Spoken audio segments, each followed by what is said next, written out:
Military nursing service की veteran officer, वो जांबाज महिलाएं हैं जिन्होंने कठिन से कठिन मोर्चों पर सैनिकों को जीवन दिया।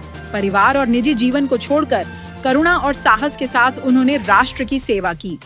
लेकिन अफसोस, इनकी कुर्बानियों को आज तक उचित सम्मान और मान्यता नहीं मिली। माननीय सुप्रीम कोर्ट ने इनके पक्ष में आवाज उठाई, पर सरकार की चुप्पी अब भी बरकरार है। एमएनएस वेटरन ऑफिसर एसोसिएशन मांग करता है उनके योगदान को मान्यता मिले, ऐतिहासिक अन्याय का निवारण हो और उन्हें उनका सम्मान व अधिकार वापस लौटाए जाए। अब वक्त आ गया है कि इस ओनेल वुमेन कैडर की आवाज को सुना जाए और उनके त्याग को वो गरिमा मिले जिसके वे सच्चे हकदार हैं। देखिए, सरकार हमारे साथ, हम सरकार के साथ है।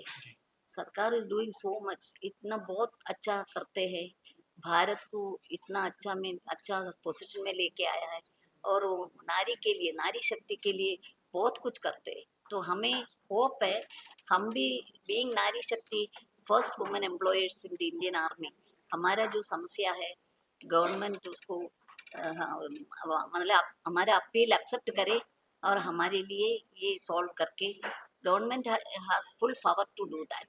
तो हम वही चाहता है कि government should intervene this matter and solve our problem. It's a humble appeal to the government.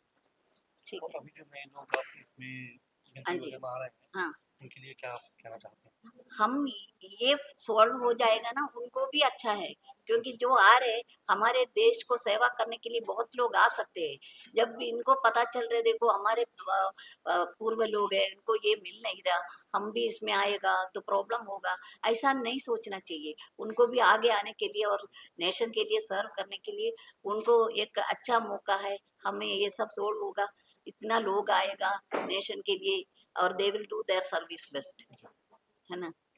तो ये इवेंट का एक ही मकसद है, एक ही वो है कि हम एक ही एजेंडा है, एक ही मकसद है कि हमें सरकार से अपील करनी है।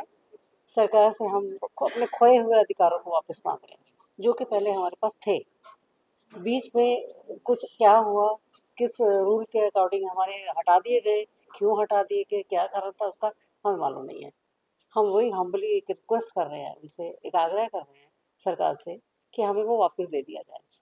हमारा वक्त तो निकल गया, हम तो अभी कहीं जॉब नहीं करें। कई नर्सिंग ऑफिसर हमारे मिलिट्री नर्सिंग ऑफिसर्स हैं जो यंग हैं, किसी कारणवश उनको अपनी नौकरी छोड़नी पड़ती है। ये तो नौकरी छोड़नी पड़ती है और फिर उनको जॉब करने की ज़रूरत भी पड़ती है। तब उनको कोई जॉब लेने के लिए उनको भी कोई एक्स सर्विसमैन कोटे में नहीं लिया जाता है, उन्हें वो बेनिफिट नहीं मिलता है। जैसा कि पहले भी मेरे कोलीग्स ने कहा है कि बच्चों के लिए भी बहुत प्रॉब्लम होती है। बच्चों को भी ऐसे एक्स सर्विसमैन कोटे में कोई भी कोर्सेज करने के लिए, आगे पढ़ाई करने के लिए नहीं मिलता है, बेनिफिट्स नहीं है। अगर हमें एक्स सर्विसमैन कोटा मतलब रेगुलेशन दी जाती है कि हम भी एक्स सर्विसमैन हैं, हम भी रेगुलर आर्मी के लोग हैं, हमने इतने साल जो काम किया है, तो उनको भी बेनिफिट होगा, आने वाली जनरेशन को बेनिफिट होगा। अगर आने वाली जनरेशन को ये बेनिफिट होगा तो ये सब देखने के बाद में और नर्सिंग ऑफिसर्स आएंगी और इस ट्रेनिंग के लिए आएंगी। किसका भला है? देश का ही भला है, अपने हॉस्पिटल्स का भला है, आर्मी का भला है, देश का भला है। जितने ज़्यादा लोग आएंगे उतना अच्छा रहेगा। वो आएंगे तब जब उनको कोई फ़ायदा दिखाई देगा। मैं एक चीज ऐड करना चाहूंगी, हम लोगों को पेंशन वहीं से मिलती है जहां से बाकी ऑफिसर्स को मिलती है। हमारे पास ECHS कार्ड है, हमारी ट्रीटमेंट पूरी होती है, हमें कैंटीन फैसिलिटीज है, सारी फैसिलिटीज है। तो एक ये एक्स सर्विसमैन कब और कैसे हटा, इसकी हमारी जानकारी के बगैर ये चीज हटा दी गई, जिसका हमें आज तक नहीं पता।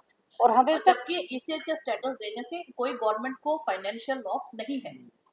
जब पेंशन मिल रही है, हमारे को ट्रीटमेंट पार्ट मिल रहा है, सब कुछ मिल रहा है, तो एक एक्स सर्विसमैन स्टेटस किस वजह से हटाया वो वही हम मतलब जानना, या तो हमें इसका कुछ समझ कारण में नहीं आ बताया रही है जाए, इसका कोई कारण नहीं। कारण बताया जाए कि this children education actually that's what I am saying.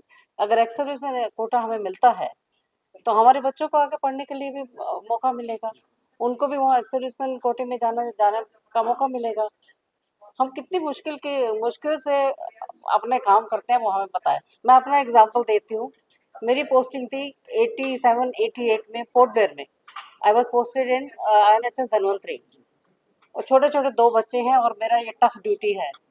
और मेरे हस्बैंड पोस्टेड थे IPKF के साथ श्रीलंका में। अब इमेजिन कीजिए हम कितनी मुश्किलों में हम अपना काम करते हैं और फिर हमें ये कह दिया जाए कि आप तो एक्स-सर्विसमैन हो ही नहीं, तो कितना बुरा लगेगा। Jai Hind, I, Major Alka, served in Army for 14 years.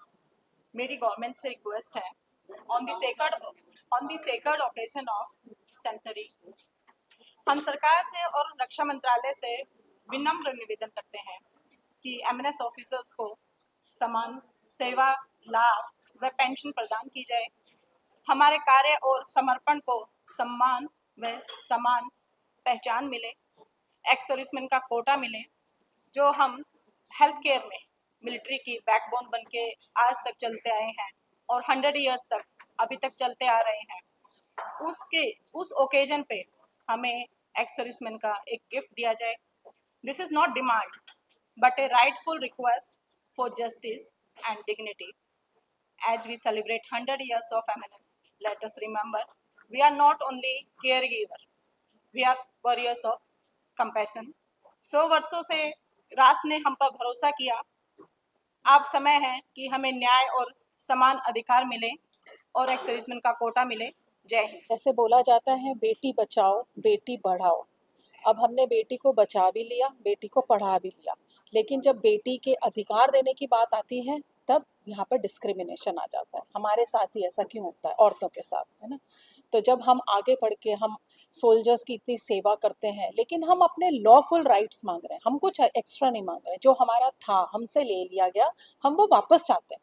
जैसे एक्स सर्विसमैन स्टेटस था, पहले हम थे, क्यों हमसे ले लिया गया? क्या हम आर्मी के पार्ट एंड पार्सल नहीं है? जब हमारा इंडक्शन होता है इंडियन आर्मी में तो जो एडवर्टीजमेंट होती है उसमें लिखा होता है to be inducted into Indian army as commissioned officers, लेकिन जब एक्स सर्विसमैन स्टेटस देने की बात आती है तो आप ऑफिसर्स नहीं है। 20 साल इस सर्विस को देने के बाद आज मेरी अपनी कोई पहचान नहीं है, क्योंकि अगर मैं बाहर जाती हूँ I am not an ex serviceman, मैं अपने आप को क्या बुलाऊं?